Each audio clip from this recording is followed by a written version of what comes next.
All right. In theory, we'll just do a quick double check here. If you want to save it, I tagged you, but you should be good.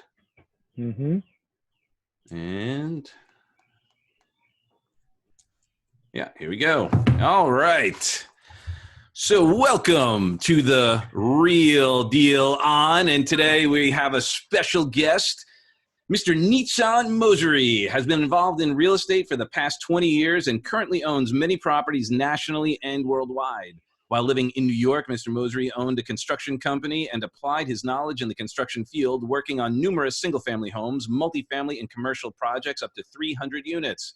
Since moving to South Florida in 2009, Mr. Mosery became a licensed real estate professional and is extensively involved in South Florida market. Mr. Mosery owns K.E.A.N, K-E.A.N Realty Solutions, a Florida-based real estate brokerage firm and one of the first sole commercial RE/MAX franchises in South Florida. Mr. Mosery and his team head up the multifamily division. Mr. Mosery is also the owner and CEO of K.E.A.N Management Solutions, a hands-on boutique professional management company. Mr. Mosery has had the privilege of working with some of the real estate industry's best on residential as well as commercial property. His background ranges from managing commercial assets, recognizing emerging markets, property management, syndication, mentoring, and advanced creative financing techniques. He's also the founder of the South Florida Mastermind Society, one of South Florida's first commercial real estate investment group. Before Mr. Mosery studied business law and marketing at Pace University, which subsequently allowed him to secure a position at Lehman Brothers. He was a member of the Israeli Defense Force. After leaving Lehman Brothers, Nizan traveled the world for many years, spending time with foreign dignitaries and His Holiness the Dalai Lama. Awesome. Mr. Mosery is the host of the acclaimed The Traveling Investor Show, radio show and podcast on W4CY.com every Thursday live at 1 p.m. Eastern Time, which I have been privileged enough to be a guest on. So thank you. And so welcome to our opportunity to help spread the love, spread the light, and share successful strategies. It's no secret that right now we are in some interesting times, and people are concerned about what's going to happen in their markets. And just how are you feeling about the multifamily real estate market and where you've been living? What's been working for you? What have you had to change? Awesome. Well, thanks for having me on the show, Doug. It's a privilege and an honor, and I appreciate everything that you and your wife are doing to help everyone move to the next level. Thank you. So multifamily. Why did I get into multifamily rather than office buildings or warehousing or anything of that nature? Is because it doesn't matter in a good time or in a bad time. Everybody needs a place to live. If you're buying correctly and with very conservative ideas and conservative numbers, you should be able to ride out any downturn or any time that the market will go sideways or any hiccup that you have. So we're still acquiring. There's a lot of uncertainty in the market right now. There's a lot of questions because we've never seen anything like this in our lifetime. Right. So we don't really know how to handle it. We don't know how the market is going to handle it, how the tenants are going to handle. We're not. There's a lot of questions. Right. But right now, what we're doing to maintain and to preserve our assets is we're working very closely with our tenants. Because that's the way you can always make sure to maintain the quality of your property is by making sure the residents that are living on site are doing well. You're taking care of them. You're giving them options as well. And not only that, but on top of that, we're also communicating with our investors constantly, letting them know what's happening on the property, where we're going, and what's happening. I'm also constantly, talking to people in the capital markets division, in the mortgage industry and whatnot, to see what Fannie Mae or Freddie Mac are doing when it comes to all the different reserves and what they need when you're buying a new property. So there's a lot of uncertainty going on, but it's interesting, right? It's interesting. What doesn't kill you makes you stronger, right? 100%. And when you've been working with your the tenants, how many have been in need Or do you see that coming? Because that's also like they talked about flattening the curve in the hospitals. Well, there's going to be another curve that we may be concerned about. How has that impacted you as far as your tenants? And do you have I know when you purchased, because I was looking at one and unfortunately we weren't able to get involved, but that project was in a fantastic growing area. Did this impact the growth or the expansion that was happening there? That's funny because the growth in the actual cities have not really slowed down.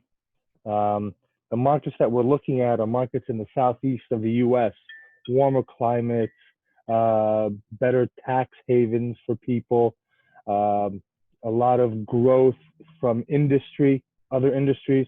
For example, like right now, I don't know if you can see behind me, I'm like in the woods. I'm in my tiny cabin home resort outside of Charlotte. And Charlotte is a booming economy, is a booming market. But we walked the streets of Charlotte the other day and there's nobody on the streets. However, when you look at the cranes, the building cranes, in one block, there's maybe 4 or 5 cranes that are still working. So it's really hard to figure out what's going on, right? So economies are still booming. People are moving, now, especially with the fact that, taxes are super high, for example, up in New York, in the state of New York, and the fact that it got hit the hardest with the pandemic.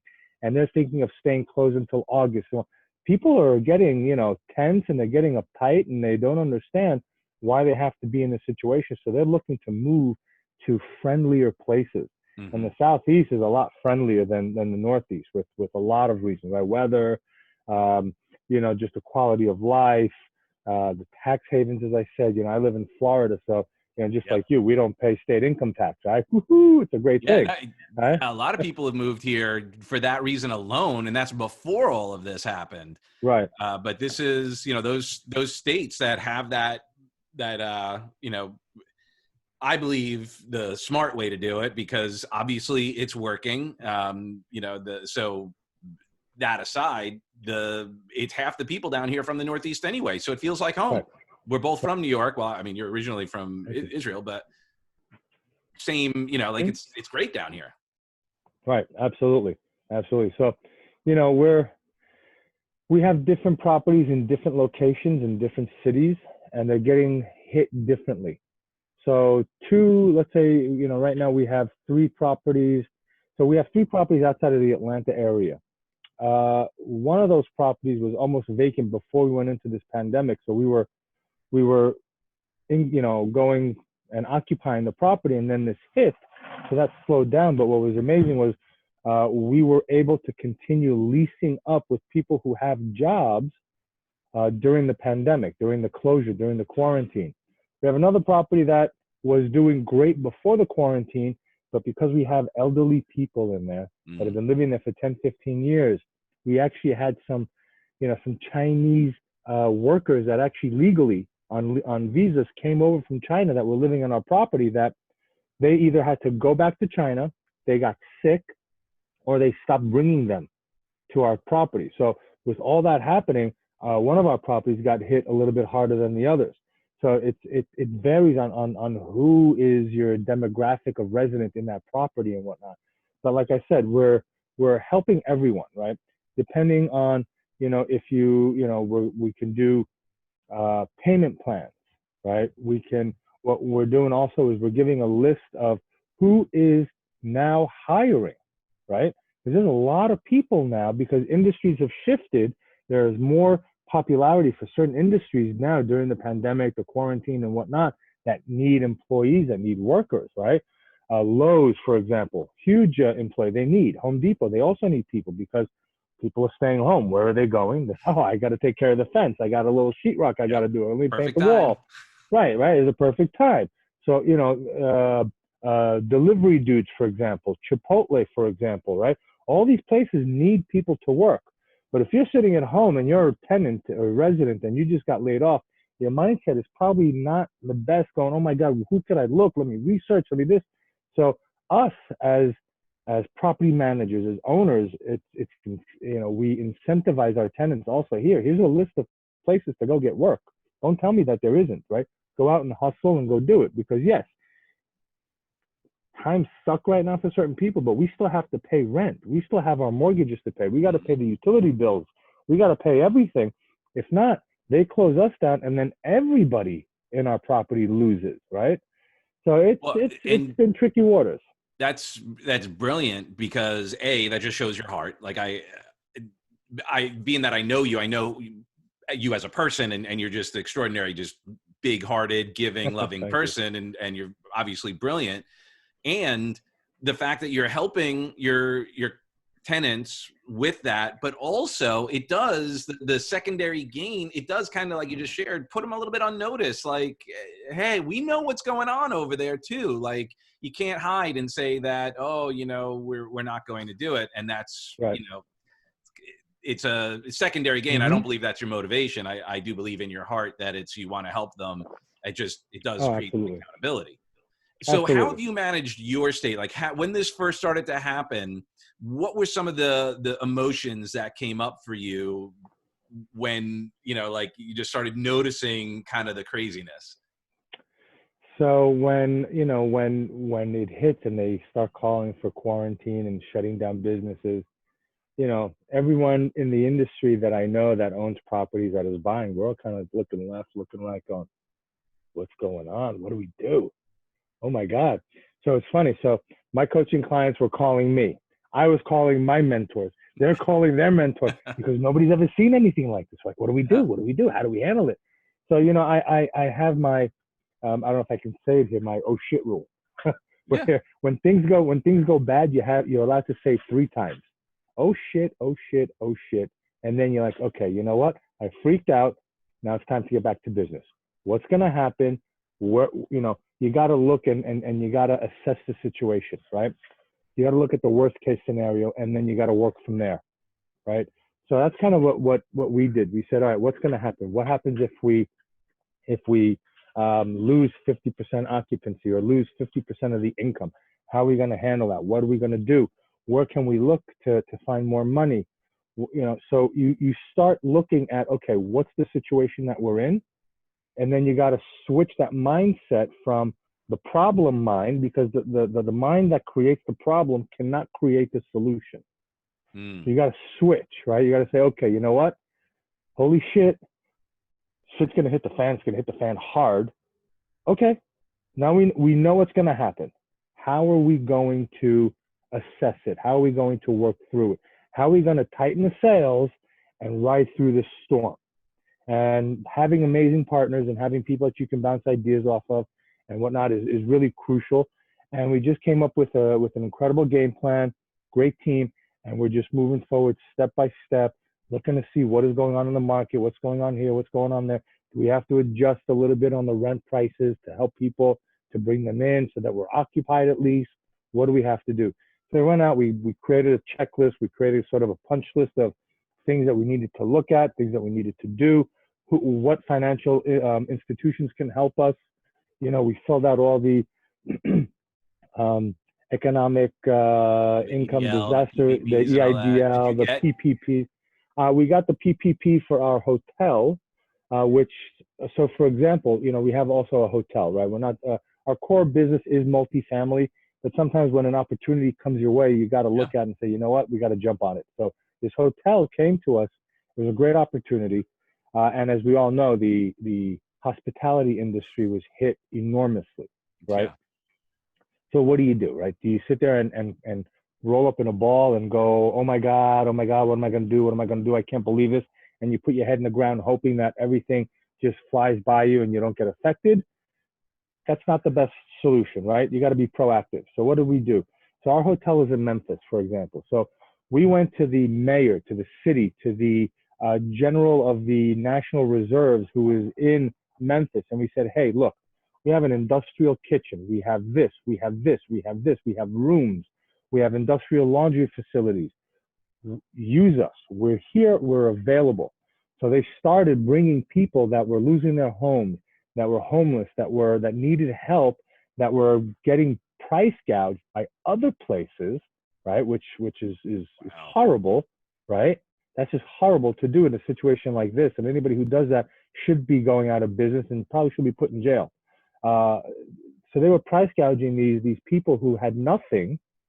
So the city moved them to us. So while hotels were being shut down, we were still producing income. Now, mind you, it wasn't the income that we were used to at the hotel, but at least it was something so that we could pay the mortgage, pay the taxes, pay the utilities, and pay our employees. Well, and also keep the hotel kind of, because the worst thing you could do is just sit. That's when things start breaking down. Like, it's so crazy that people forget that when something sits, it doesn't improve over time. It actually gets worse. Right. That's right. And there's a saying, right? That the ultimate question is, what is the most expensive room either on a cruise ship or in a hotel? The empty one. Yep. The empty one, because you still got to pay tax on that. You still got to pay insurance on that. You got to pay utilities on that. You got to run the air conditioning. You got to clean it, but it's not generating any income, right? At least a room that's generating something is better than nothing. So we went out there and that's what we did. And thank God it's worked for the people staying. It's worked for us, and it's been a blessing. Awesome. So while you were doing these shifts, were there any times when it wasn't working out and that you had to then go, okay, that's not working, now we have to try something again? Like, how many times did you hit those roadblocks or obstacles? As you know as well, right? When you're in business for yourself, it doesn't matter what kind of business you're in. You're always going up against roadblocks, right? That's moving forward. I wish the road to success was wide open, like the Autobahn in Germany, where you can go 250 kilometers an hour and there's nothing standing in front of you. But you know what? True success doesn't work that way, right? It's always seeing the iceberg in front of you and figuring out, okay, which is the best way to go around it, right? We can't go through it because we'll sink. So do we go right? Do we go left? Do we turn around and go back a little bit and reassess from a wider perspective? So it's happened several times, and it continues to happen. It happens also when we're acquiring properties now as well. It's not just with the properties that we own, because you would think that sellers would start reducing prices because they want to sell. They're worried. And I'm not seeing that yet. I'm not seeing prices go down. What I am seeing is that Fannie and Freddie are starting to reduce what I call the COVID escrows. Right? So when this pandemic came out and you wanted to buy or you wanted to refinance, the lender said, okay, instead of us giving you forbearance and instead of we doing crazy things and you as an owner can get into trouble, why don't you escrow an extra 6, 12, 18, or 24 months of your debt service, your mortgage payment, and your interest payments, and taxes and insurance? So, for all you real estate people out there, and for those who don't know, when you're buying a property, a commercial property, multifamily, office, it doesn't matter, the lender on a normal day wants you to come up with a year reserves of taxes and insurance. That's just the way it is. Yeah. Now we got to come up with those two regular escrows, and now we got to come on top of that another year to year and a half to 2 years of extra escrows. Wow. So where you're thinking, well, you know what, I could raise $1 million for this property and give my investors a good return. Now I got to raise $1.5 million, $1.3 million, $1.4 million, and just like those empty rooms, that extra money is actually making you lose money because it's sitting in an account at the lender. It's not generating any income. Right, it's generating for the lender. It's not generating anything, right? Well, for the lenders have that. They have access, so they're making money on it. They're making money on it. My investors are making money on it because I got to pay my investors on that money that's sitting there. So, your returns now start diminishing. You're like, okay, what do you do? So you got to figure out, okay, let's look at some alternative methods of buying. Let's look at what's another way of doing it, right? So now what we're doing is we're going out to sellers and we're saying, look, if you can handle it, and they have a good loan already on the property, we'll say, look, let us assume your current mortgage. And then you give us a second behind that. You hold some note, a paper, so that, our in is 75%, right? So just like if a lender would give us 75%, we're assuming the seller's mortgage, and they're bumping it up so that they're giving us 75% of the purchase price, so that we only have to come in with that extra 25, 30% equity, but we don't have to come up with those extra escrows now. because we're not using a lender. Have So they there's ways been of open getting, to that? some have decent terms. Obviously now if you're going with Fannie and Freddie, you can get interest rates of 3.7%. That's nothing. That's Even for dirt. multifamily and Even for multifamily, that's dirt money. But with that dirt money, you got to come up with all those huge escrows, right? right.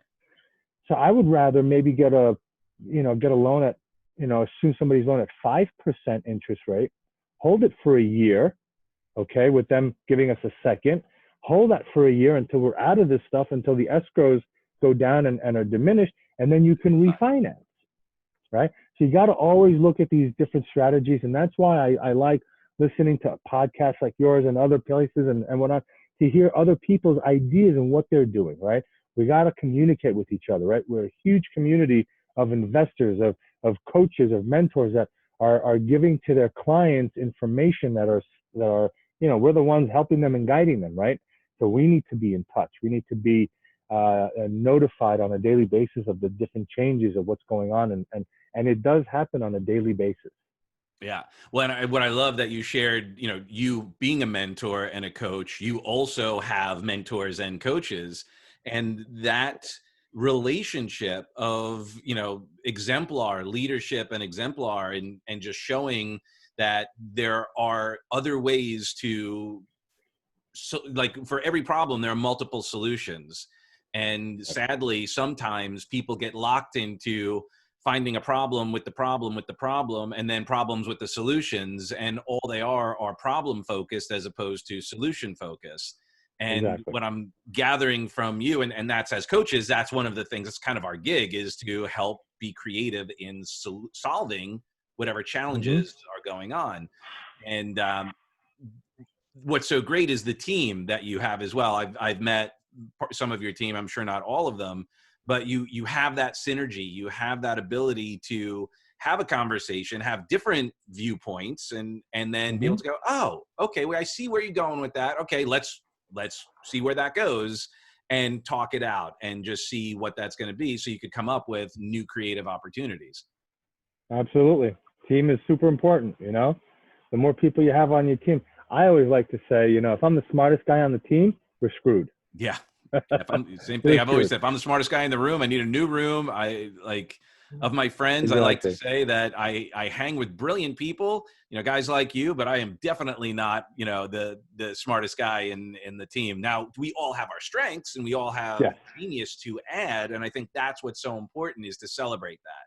To go, okay, absolutely, I know where that strength is. I know who to call for X. I know who to reach out to for the different challenges. Sure. So sure. Go ahead. No, I was going to say, you need to know your strengths, right? As children, when we grow up, what are we always taught? Know your strengths, know your weaknesses, and work on your weaknesses so they become your strengths, right? I like to say, screw that, right? Find out what your strong points are. Focus on your strengths. Make those impenetrable. Make them like Thor, right? Make them like the god of thunder. These are my strengths.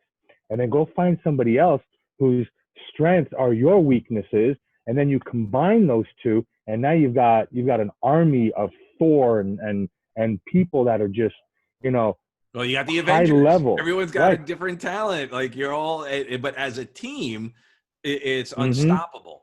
Exactly. So that's what you got to look for in a team member. 100%. And how do you vet a team member? So when I'm interviewing, for example, right? Like right now, we're looking for a property manager.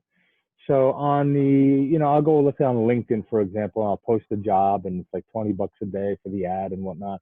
But I'll have them, for the first thing I'll do is I'll have them send me an email in a specific way. I'll say, you know what, I want the email in, or a Word document. I want it in Times Roman numeral 16 points, right? 16 font. I want it in bold. I want it in red, and I want 375 words. Okay? That's very specific, right? Because when you're hiring someone, the first thing you want to know is, can they follow your instructions to the letter, literally to the letter? And that's why I give them that hurdle to jump through. And it's amazing how many people don't even follow that.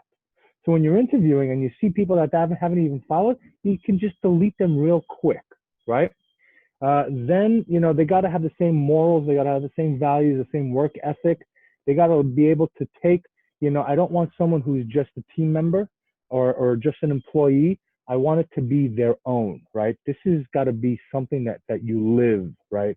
So when I'm hiring a property manager, first of all, that person's got to be, energetic. It's got to be up, right? They got to understand people, because we're in the people business right now. Okay. I mean, not right now, but always. Yeah. So they got to be able to sell the property, be enthusiastic. They got to make the property like it's their own.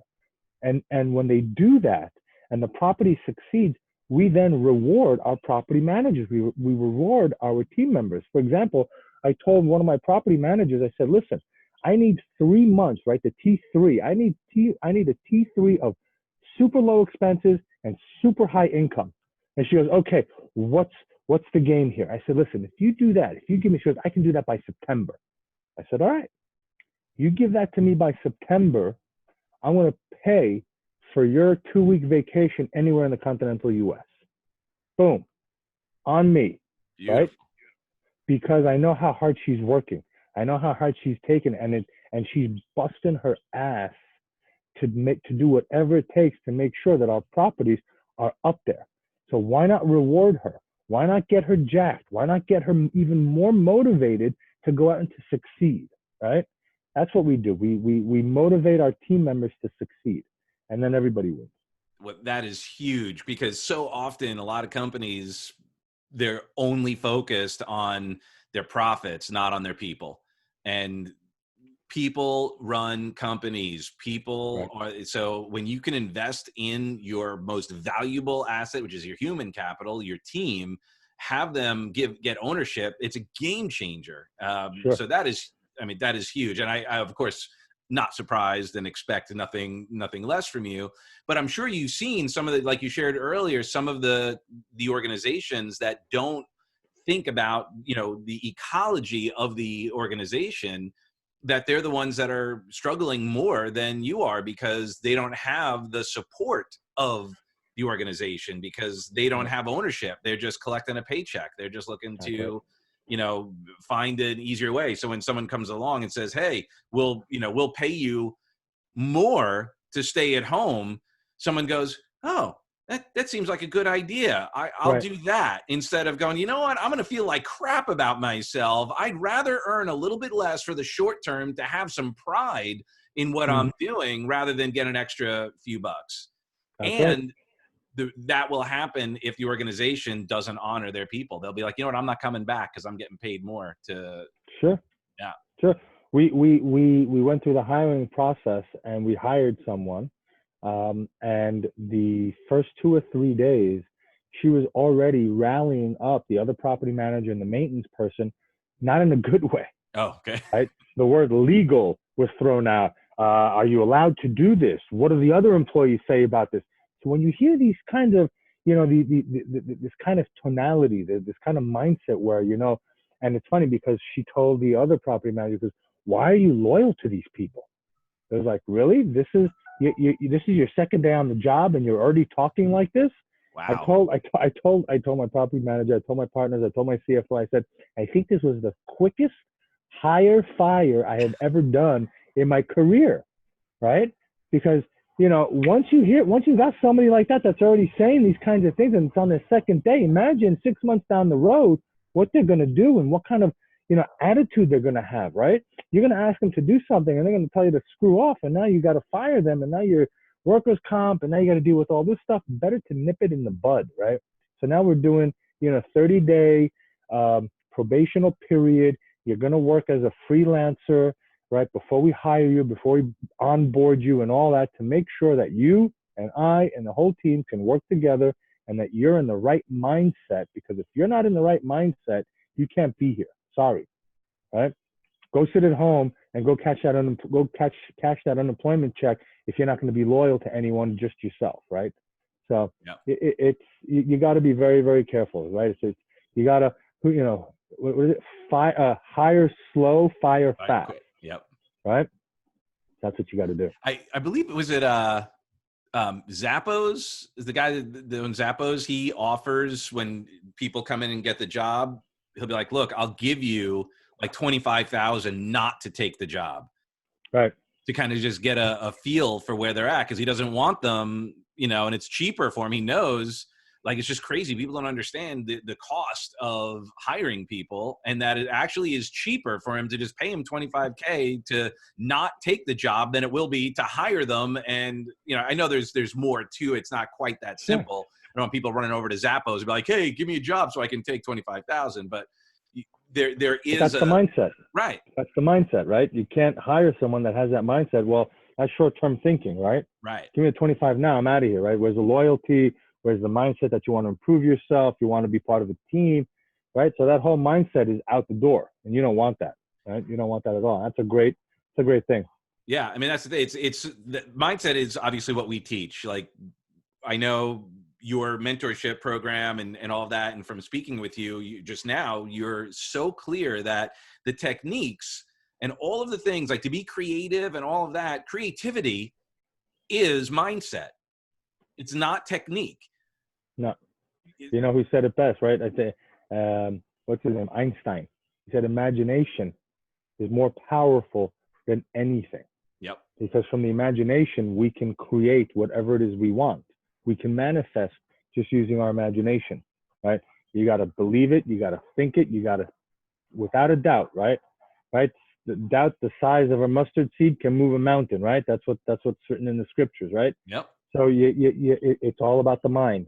You got to have an unwavering belief, knowledge, expectation, if you will, that what you can imagine will come out, and then you just got to go do it, right?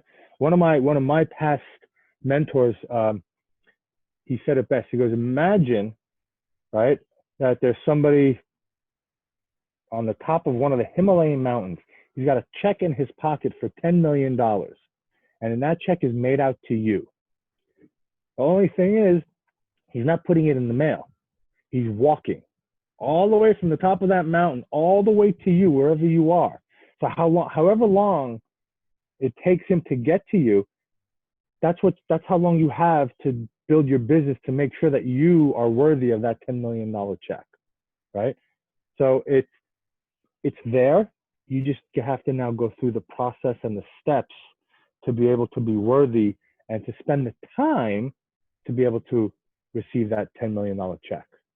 Right? Amen. So it's all 100%. I remember my mentor was Tony Robbins. I'm trained by him, worked with him for many years, and his was Jim Rohn. So I did for Tony what Tony did for Jim. Mm-hmm. Jim Rohn shared what his mentor, Earl Shobe, said was like, don't go earn $1 million for the $1 million. Right. Go become the man to create the $1 million. Oh, absolutely. And again, it's all that mindset. And what I've found is like you talk about belief, all the interviews that I've done and all the people that I've spoken to, every millionaire has said to me, the first million was in fact the hardest, but not because of the work it took outside, the work it took up here to believe that I could, that I was worthy, that it was possible. Mm-hmm. All of the inner work, the mindset work is where the challenges are.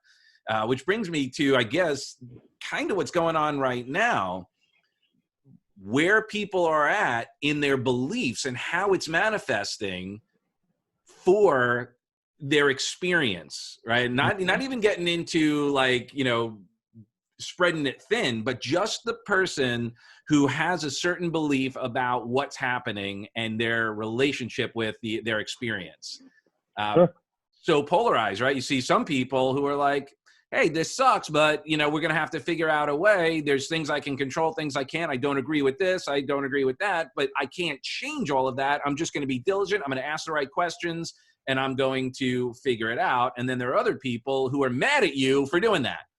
Sure, absolutely. Going back to what you were saying, you have to become the person that is ready to receive that $1 million, the success, right? And we see it every day. We see people going out winning hundreds of millions of dollars in the lottery. And what's the first thing they do? I'm going out and buying a Ferrari. Yeah. Ooh, why would you do that? Right? Because they weren't educated.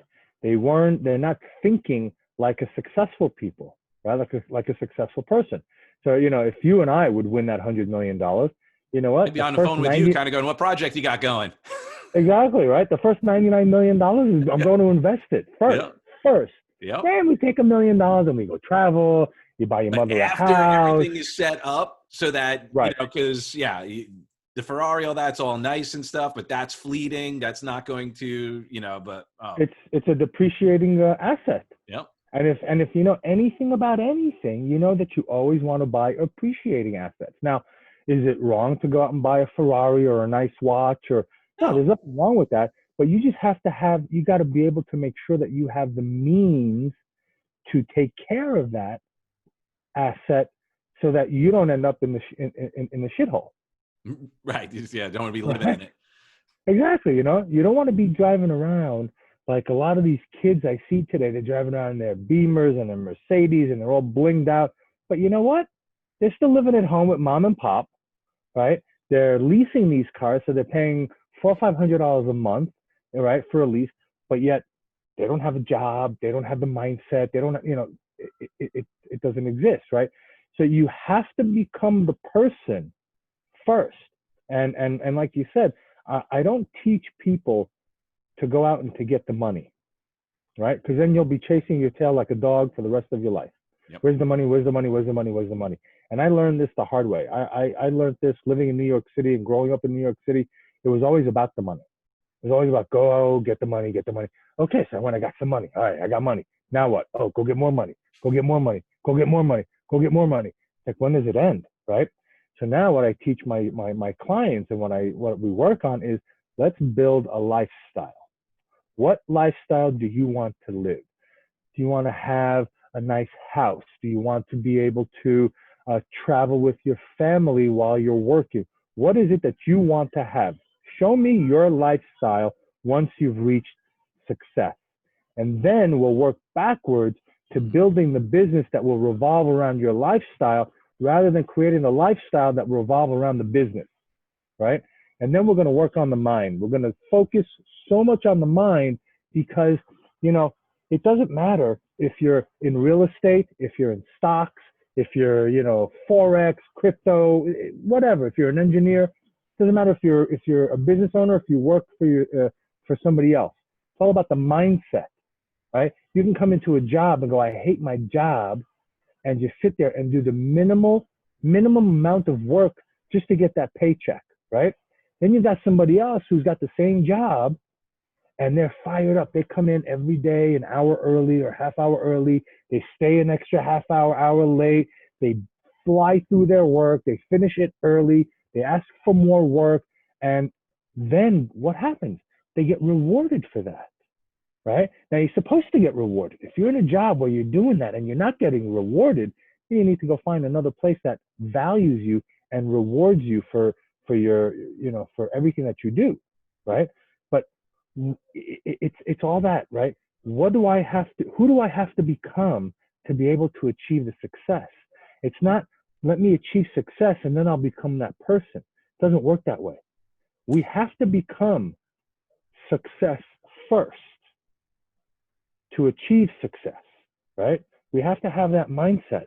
And people say, well, you know, Warren Buffett puts on his pants, you know, one leg at a time, just like me. That's true.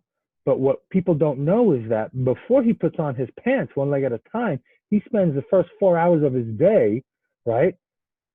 While people are sleeping, he's up doing things that most people wouldn't even consider doing. Most people would never consider waking up at 4 or 5 o'clock in the morning to do an extra hour, 2 hours worth of work to get ahead of everybody. 90% of the people, 95% of the people would never even consider that. Really? You want me to wake up at 4 in the morning so I could do another extra hour of work? The hell? For what? It's not going to get me anywhere. It's not going to do anything, right? That's the broke ass mentality, right?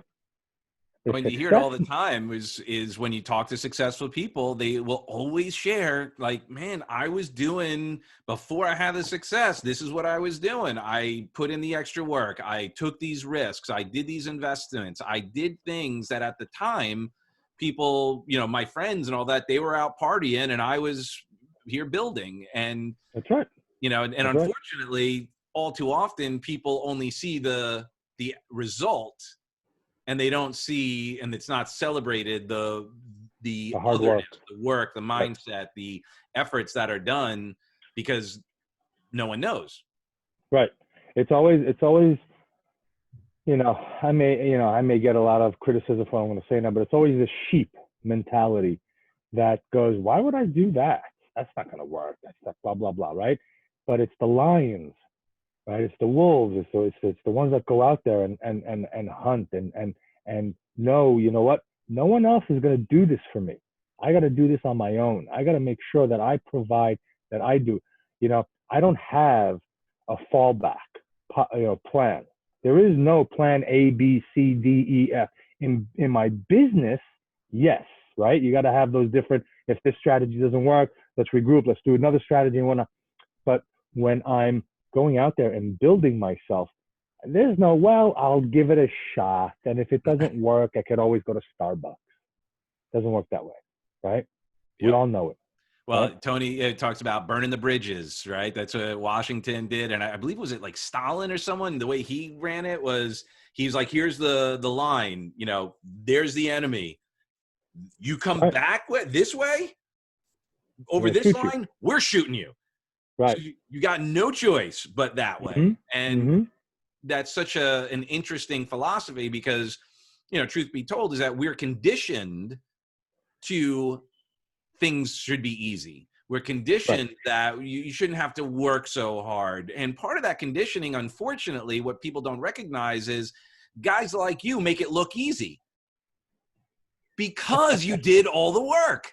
So Mm-hmm. now when the going gets tough, the tough can get going. When we get hit with these things, you do your, oh crap, oh crap, oh crap. And you're like, okay, I'm human. I came in. Now, what do I got to do? What do we got to do? Come on, team, let's get together and move Mm-hmm. forward. And you make it look graceful and elegant because you've done the work. You already have the momentum up here to deal with the challenges. And that's brilliant. And that's why I wanted you to share, because like we need more exposure, more understanding, more people like you celebrated to go, yeah, it's not always going to be easy, but it is kind of simple.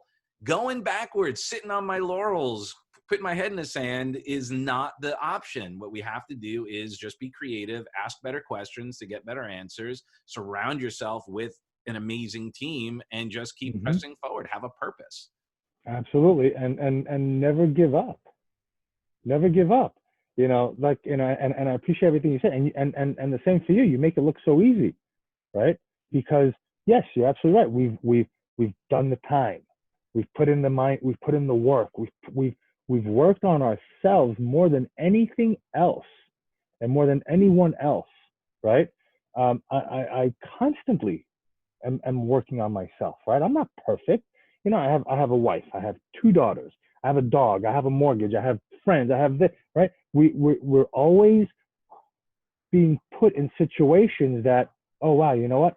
I could have handled that a little bit better. Okay, make a mental note, right? Where a lot of people, they go through something and they yell at their kid and like, yeah, okay, whatever, right? Or they make a mistake and they don't even think about what they did and how they could adjust, and they just continue plowing forward, never taking the moment or the breath to kind of breathe in and say, okay, you know what?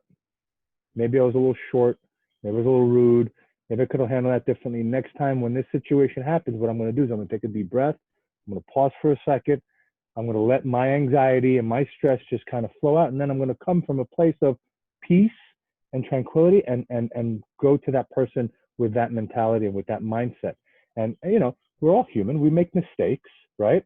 We all fail, right? The difference between people like you, Doug, and everybody else is that we understand we're going to fail. We don't take failure personally. We look at it. We say, okay, what didn't work? This didn't work. That didn't work. That didn't. Okay, good. What worked? That worked. That worked. That worked. Okay, we'll keep what works. We'll get rid of everything that didn't work, and let's move along, right? Celebrate what works and add what's missing. And that's it, right? Yep. But there's so many people out there, and I see it with my kids as well. You know, How old are your children? 11 and 13, going on 21, Yeah. right? but think about it, right? And I know you have kids too, right? We got one 5-year-old. You have one, right? Now let's think about this. When we look even at little babies, infants, right? And they're trying to stand or they're trying to crawl or they're trying to, they take something out and they want to put it in their mouth, but they put it in their eye and they put it over here, right? What is that? That's Learning. failure. Failure, failure, failure. They go, up until we're 1, 2, 3, 4, 5 years old, we're failing like crazy. And that's how we learn to walk, and that's how we learn to talk, and that's how we learn to run, and how to learn to crawl, and how to learn to eat and understand is by failing.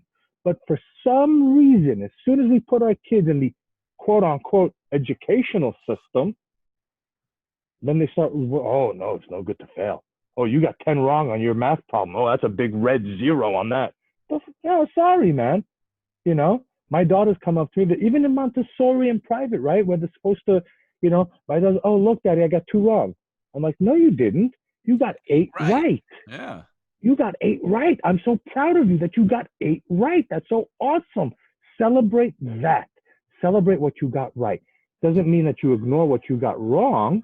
Well, But I saw one guy, he actually, the debrief of the day is with the family, how did you fail today? And celebrating failures. So that's that, beautiful. and there's a balance, right? Because you don't want to condition people to just get rewarded for failure exclusively, but yeah, to not demonize it, not to make it like Right. there's something wrong with you. And yeah, that's great. You got 8 right. This is huge, right? And Huge. then It's now huge. how can we support you? If you want to do 9 or 10 right, then That's right. great. Let's see that, but let's build it like what you shared earlier. Brilliant. I mean, that's everything that we teach. You shared, if you screw up, you reassess and come back in a state of peace, happiness, gratitude, whatever those Mm-hmm. states are. Same thing when your daughter comes home, if she's feeling defeated for getting 2 wrong, it makes it really hard to build the momentum to have the confidence to take it to the next level. It's actually taking the mindset and going backwards and then expecting to get results That's right. of the mindset that doesn't exist That's right. in that That's right. moment. Yeah. Mm-hmm. And it's amazing. I went to my daughter's school, and she was at the time it was last year. She was in the 7th grade. So they were making a project of, they were going to make pickles, and they were going to sell them to raise money for school projects and things like that. Cool. So my daughter was coming home. Oh yeah, we're gonna do this, and I love to make pickles at home myself. So I was, oh, you're gonna do this. How many are you gonna make? What are you gonna sell them for? What's the cost? Right? And it was the whole Yeah. business thing, right? And she's like, I don't know. I'm like, how do you know how many you need to make if you don't know what you're gonna sell them for and what the cost is? And have you set any goals? She goes, nope, nope, nope.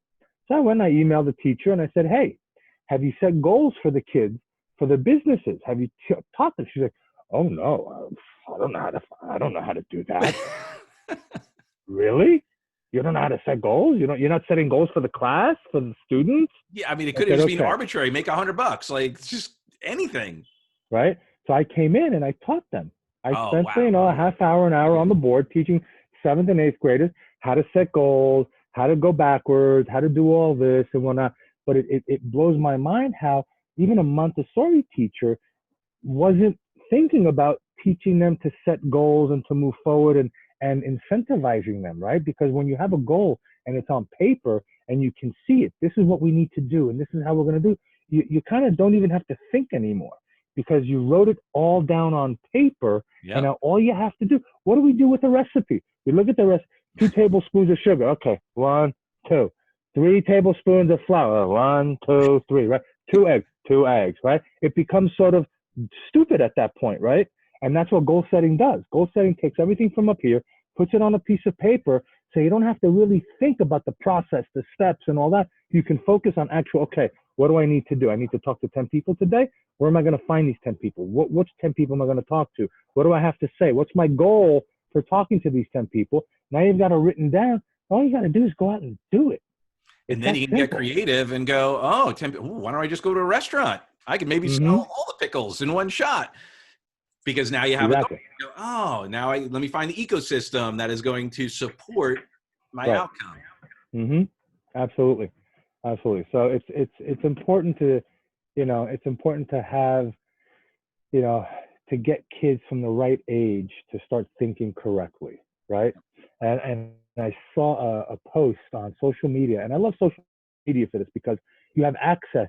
It's like a huge freaking mastermind that goes on 24/7. You had all these people working and talking and doing and posting and whatnot that, sometimes a little tiny thing could just blow your mind and go, oh wow, I've never even looked at it from that perspective. No. So I was, flipping through my phone and looking at different social media, and this one person posted, um, raise your kids like billionaires.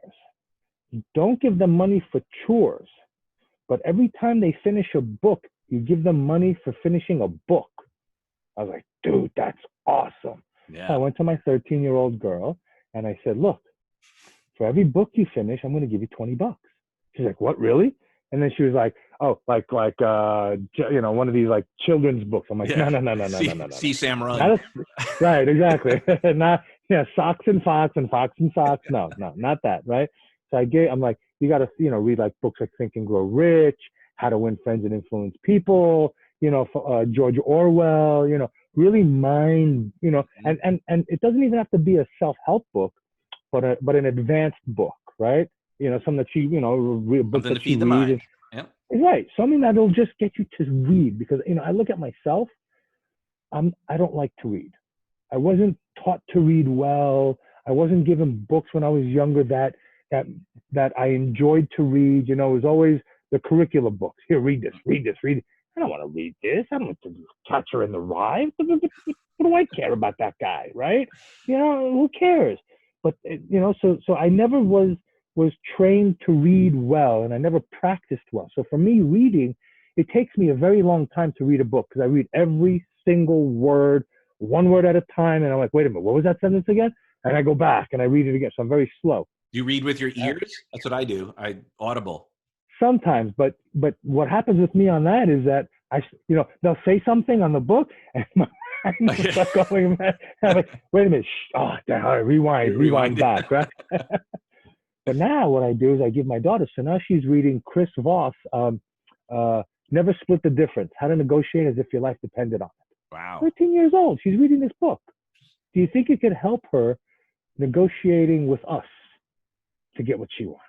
Rather than, I want After she this. read the No, book, I started giving her $40 a book. I don't know what happened. Right? Exactly. She'll start negotiating with me, right?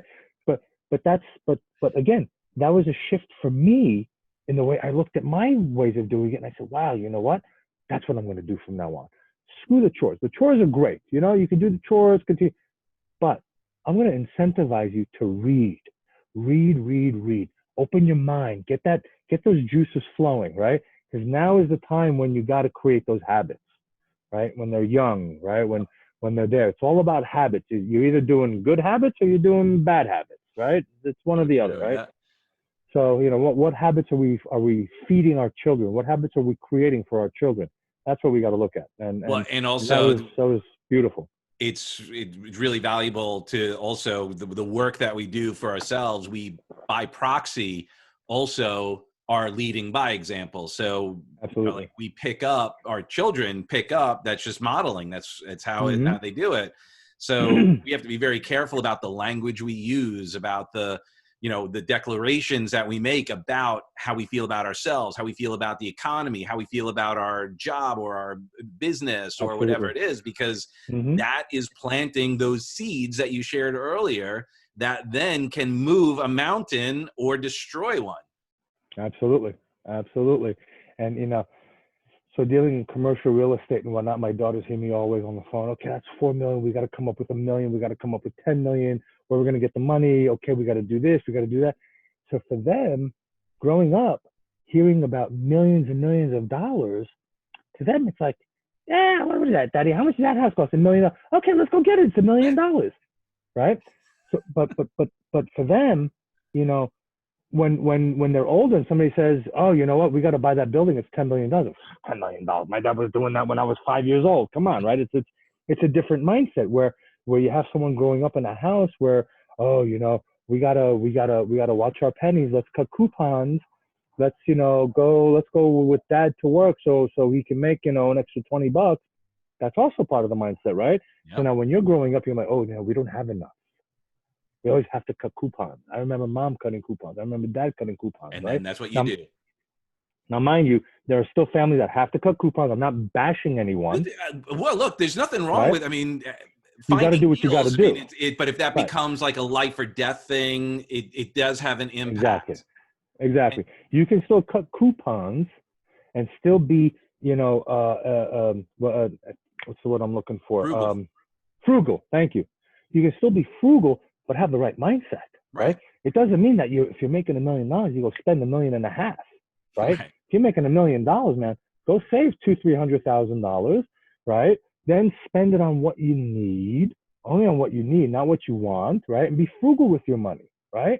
You got to be frugal with it. So it doesn't mean that just because you're cutting coupons doesn't mean that you don't have the right mindset, right? Sometimes we got to cut coupons and we got to save and we got to work those mindless bullshit jobs to get to where we need to go, Right. right? And that doesn't So, change the mindset if you're having to, like, we've all done it. Some part in mm-hmm, our lives, we've either, I mean, some people are doing it right now. They're having to go, oh, crap, like, have to go get a job because my business right. isn't doing. And by the way, that is amazing. Those are the people that need to be celebrated. Those people who are willing to do whatever it takes, swallow some pride Mm-hmm, maybe, and sure, show up. That's leadership. And sure. that is, they need to be celebrated for sure. So like I said, I'm sitting here in my glamping resort, right? And we have a little private beach over here, and we had a tornado pass through here the other day, and there's seaweeds and the whole beach is covered, right? Who do you think is going to grab a rake later and go rake that beach, right? Because my guys are busy doing the other things that they need to do. Yeah. So is it above me to go grab a rake and to go rake the beach? No, absolutely not. Is it above me to walk around my property and pick up garbage when I see it? Absolutely not. This is supporting the people that are 100%. taking care of everything, right? So you can't be better than anybody, right? Because once we have that mentality that I'm better than anybody, then we screw up, right? Because it's all about relationships, right?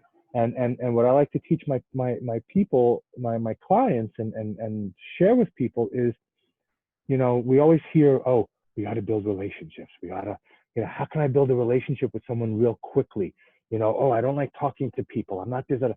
We forget that the number one most important relationship that we will ever have is the one with ourselves. Yep. If the relationship that I have with myself is terrible, well, like you said, right? I'm always telling myself how shitty I am.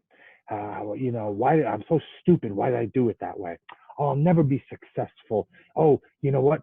Real estate is only for those people over there. This is just for them over there.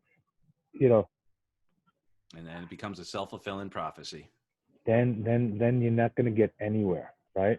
So we got to watch that, right? We got to watch that self-talk. We got to watch all that relationship with ourselves, right? We got to watch how am I, right? Because if I'm talking nicely to people and I'm greeting them nicely and I'm getting dressed up for them and I'm being cordial with them, but then I turn around and I say to myself, I'm such a fucking idiot. Look at the way I look. They're My going to feel God, it. Yeah. look at my hair. Look at my eyebrows. What am I? I mean, look at the way I look, right? This is because then when I go out to someone and I'm trying to be, just the opposite with them and nice and whatnot, people can see the bullshit through your eyes and they can hear it and they can smell it. You're exuding the bullshit, right? But if I have a good relationship with myself, if I'm quiet, if I appreciate myself, if I hold myself accountable, if I hold myself to a higher level, then people will notice that I respect myself first. Then they will come and then they will give me I'll respect. feel it. But if I don't respect myself, I'm never going to get it from other people, right? So it starts here first. 100%. Wow. Thank you. I hate to end this conversation, but I actually have another one coming up right now. Real quickly, how can people get in touch with you? What is some information that you'd like to share to reach out Sure. and get to know you better? Well, you can find me on all social media platforms. That's Facebook, LinkedIn, Instagram, Twitter, YouTube, TikTok, right? I'm the traveling investor on all social media platforms. You can also find me as Nizan Mosery. My email is Nizan, Nizan, @investwithcip.com, or you can go to my other email address is success@traveling-investor.com. You can reach me on those two. I'm building my new traveling investor website. So that's www.traveling-investor.com. And yeah, my real estate website is www.investwithcip.com. And my phone number is 561-212-7247. So you can reach me any of those ways. Beautiful. Also, we'll put that information in the text in the podcast. Thank you so much. This episode was brought to you by Revolutionary Growth, and right now you can go to guidedhypnotic.com to get a free guided meditation. And with that being said, thank you so much, Nizan. I look forward to more incredible experiences and shares with you. And God bless you for all you do and the people you are inspiring. So thank you so much. Thank you, Doug. It's been a pleasure, and I look forward to seeing you soon, man. Thank you so much. It's been awesome. Thank you. Talk to you in a bit. All right. All right. Bye-bye.